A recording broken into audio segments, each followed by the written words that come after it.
So, growing spirulina or something, all about a supposedly simple agriculture project I recently restarted by me, Nordin.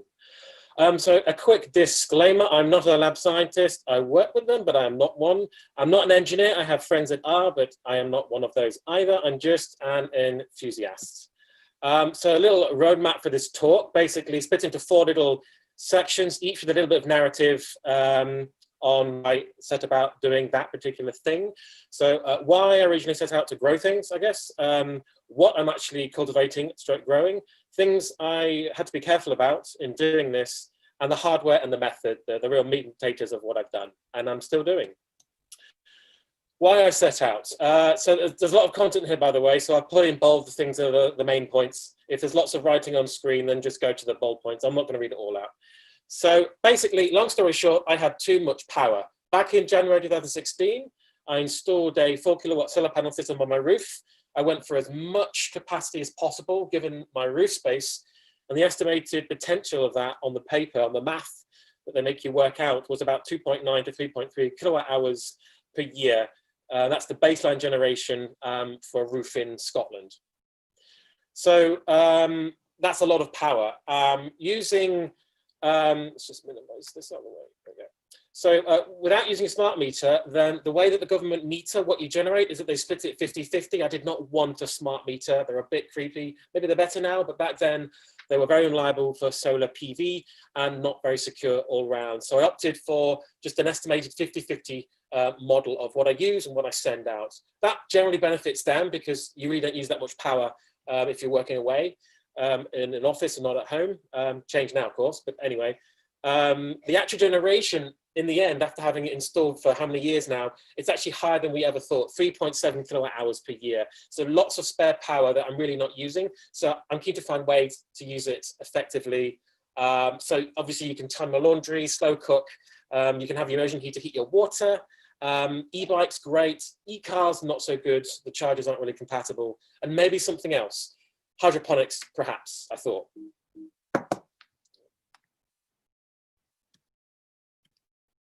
So what am I actually cultivating? So I wanted something a little bit exciting. I'd already grown standard veg, put it up in a greenhouse, tomatoes, lettuce, courgettes. The process was a little boring for me. I had problems attending to the veg, even though some of it grew really well.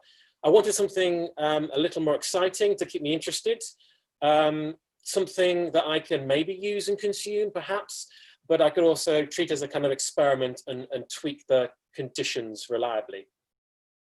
So I've looked around and I came across Spirulina, Spirulina plantisis, sorry.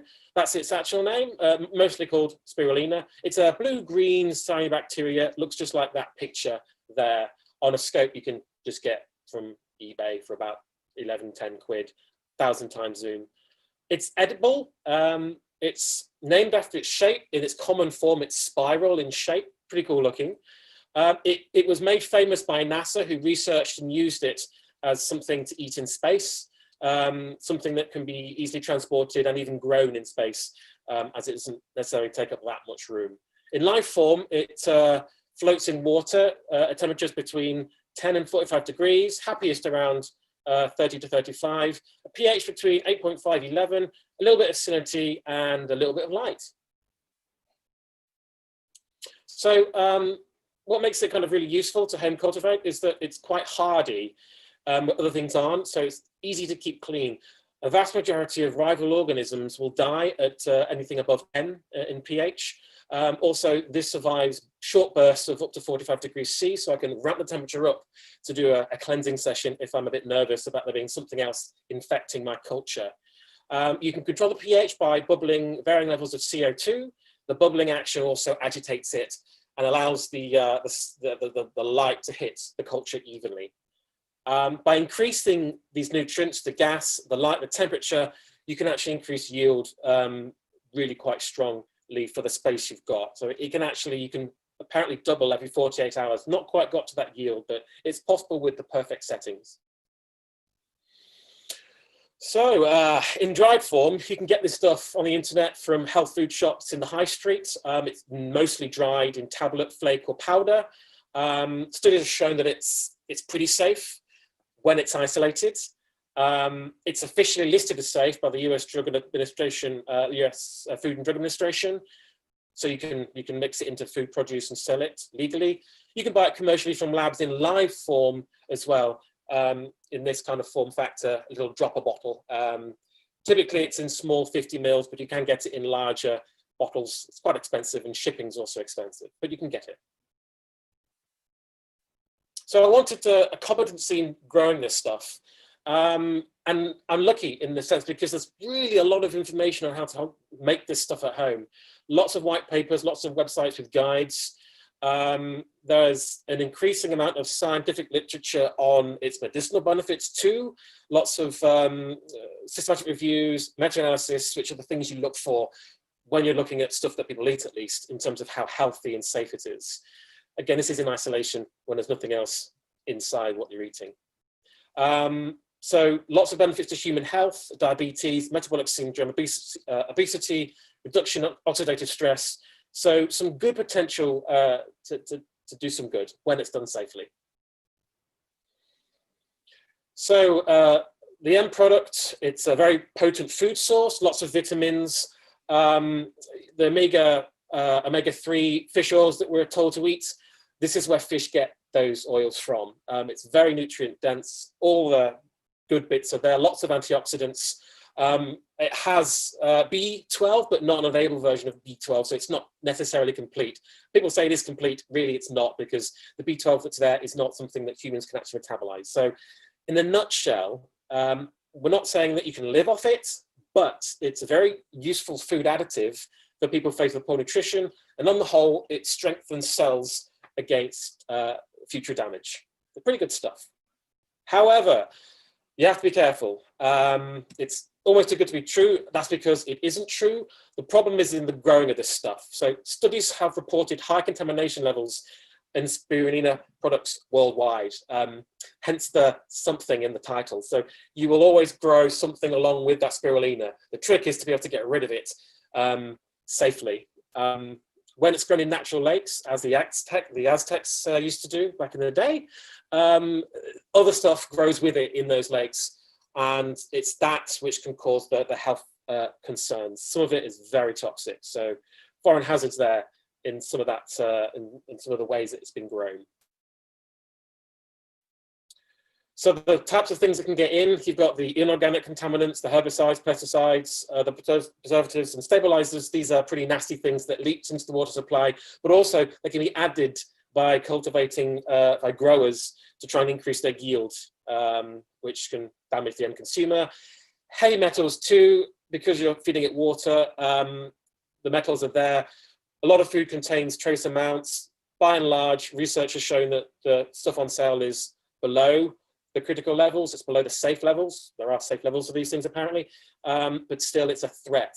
To control for these, to mediate for them, basically want to use good water, so don't use untested water, don't use surface water, make sure it's quality water, and use the right fertilizer. So there are organic contaminants too. Microcystins are the big problem. These nasty guys, they sit in your liver, causing hepatotoxicity. They basically accumulate over time, slowly killing your liver. Your body can't get rid of them. And there's a correlation between microcystins and liver cancer as well. Want to avoid those. Also, there's other toxins, BMAA, which is linked to ALS in tainted water supplies, but that's saltwater algae. We wouldn't really use salt water, but still it's a threat. You need to make sure that your water is of high quality. Again, the starter culture needs to be free of these nasties, so it needs to be a source you trust, unpolluted, and also you probably want to test for these things using presumptive tests at stages when you grow your stuff. So the hardware and the method. So this is what I've been working on. I've got the spare resources, I've got a vision, good direction in terms of safety. So steps taken. So we first want to locate the source of live spirulina that we trust, a growth medium, the fertilizer, a reactor to grow this stuff in. Then we want to test the quality and then scale up production. You can see where I am. I'm really at step 4. So source of spirulina, well, you can find it yourself. It exists in nature, typically in warmer climates. I have a demijohn of this stuff in my garden. It's from my last attempt. When I first did this in 2016, this is my second attempt. I made a mistake and I killed it outright and just kicked it outside in the garden. And it survived quite merrily, although I guess there's stuff in there with it now. So not a good idea to use this particular bottle of gunk, but in theory, it's there. Better sources are commercial suppliers. Sciento supply to labs who are researching algae cultures, pretty cheap, 15 quid, 4 days delivery. You get a tiny wee bottle, enough to delicately start your culture in slow, small quantities, and you obviously upscale. That's what it looks like under a cheap 1,000 time scope. Obviously, that's quite a dense example. So there's another recent company from Sweden, healthalgae.com. They're newcomers and they sell pretty high quality spirulina live, as well as some growth medium for it, the fertilizer. They also sell pretty expensive photobioreactors too. So they have everything you need if you want to get started. But I've actually used those more recently to get my cultures from. It takes a wee time to arrive, but because they provide medium as well, it's a nice surefire way to get started. The bubble costs look pretty cool, but they are quite expensive. So under the scope, it's not spiral, which is weird because you expect all spirulina to be spiral in shape, not true. So what is with that? Why is some straight and some not? It's not online documented very commonly. I had to research this. So the morphology of stuff like spirulina is the shape of the clusters of cells. The clusters are called the trichomes, and they can be spiral or straight. It's believed that the shape is helpful. It's an adaptation to help it receive a good balance of light, so it shades itself. So for spirulina, the theory is for spirulina that's been grown in a lab, it hasn't had to shield itself because it's been given roughly the right amount of light. So lab-grown spirulina is longer and not spiral. It's called reduced quality because it doesn't look as good in the scope. And lots of people expect to see spirals. Nutritionally, it's still fine. It's only degraded in terms of visual performance. Also, apparently, it can spontaneously revert to spiral form if you give it the original conditions it receives outside, but we're not quite sure. The research is a bit fuzzy, but apparently it's a thing. It can revert as well. Doesn't really matter though. So that's your seed stock. Next, it's your medium. You can make your own. The first time I did this, that's what I tried to do. I could not find a supplier back then. I had lots of research on the ways to make your own, so I did. It took me a lot of hunting, but I found the compounds, ground them together, and it's based off a pretty well-known medium for spirulina called Xerox medium. It's what the big growth labs and production companies that sell health food versions of this product, they'll use that medium. I use a simplified version of it. I haven't in this time, I've just used the bags that you get from this supplier, Health Algae, because it's just something I can rely on. I'll go back to making my own once I've got a reliable seed stock working. So you've got your culture, you've got your fertilizer. You now need a thing to put it in. The photo bioreactor, the basics, a number of basic designs exist. The basic kind of standard is a small aquarium fish tank with a bubble column, a bubbler inside with temperature control or not. Or you'll find the labs have these bubble columns which have actual bubbling pipes of air and a kind of airlock at the top. That's for sealing it and controlling the variables more closely. So big tank or bubble columns, you need access to the medium to fill it and harvest it. There's a Secchi disc approach where it's basically you dip it into the top of your culture to gauge its concentration. The deeper it goes, the sooner it disappears, the more content you have spirulina-wise in your fluid. If you're increasing the volume, rule of thumb is that 3 centimeters down, it should disappear. It's ready to receive more fertilizer in liquid form because you're trying to increase its volume. So you add it till it disappears at a different depth. If you're harvesting, then at about 3 centimeters of depth, you can then move 30% out, filter it, consume it, or test it, and then restock the volume you've taken out. So that's the 2 basic modes of operation. You're either upscaling your production quantity or you're harvesting, and your reactor has to cater for those. So this is my first design. Back then, basically a sterilized jam jar. This is not the picture of the first one. I couldn't find the picture of the first one. the first one was in my living room. This is the second one. I moved to the greenhouse. So basically it's a jam jar with an aeration air pump, a kind of lid on top with cotton wool to prevent anything from flying in. And it is all on top of a brewer's heating plate. The next step from this was to go to the demijohn. I was taking volumes out. I wasn't consuming it. I was just sort of throwing it out. But when I moved to the demijohn, I incorrectly mixed the fertilizer. I also used the wrong water, and I killed the entire culture. So I didn't get to that step. So where I went wrong, so I basically, I made two mistakes when I was moving from that previous shot you saw to the demijohn. I upped the iron sulfate because it was lacking. It looked like it was going a bit yellow. I used an order of magnitude too much. I also used the wrong tap water. I didn't understand back then, this is important, that water can be chlorinated in different ways. Chlorine treated water, what we're used to, they achieve through bubbling liquefied gas. It's a little bit unstable, so you can, as soon as it's out the tap, pop it in the fridge, it bubbles away quite quickly. It's a type of chlorine you can actually taste more as well. A more modern approach is to chloramine treat the water, which is to basically apply a ammonia chlorine compound to it. It still does the antibacterial, antifungal, antimicrobial stuff, but it doesn't quite leave so soon, so it stays in the pipes longer, it works longer. Less taste detection, but it's harder to remove. You've got to use carbon filters and UV light to get rid of it.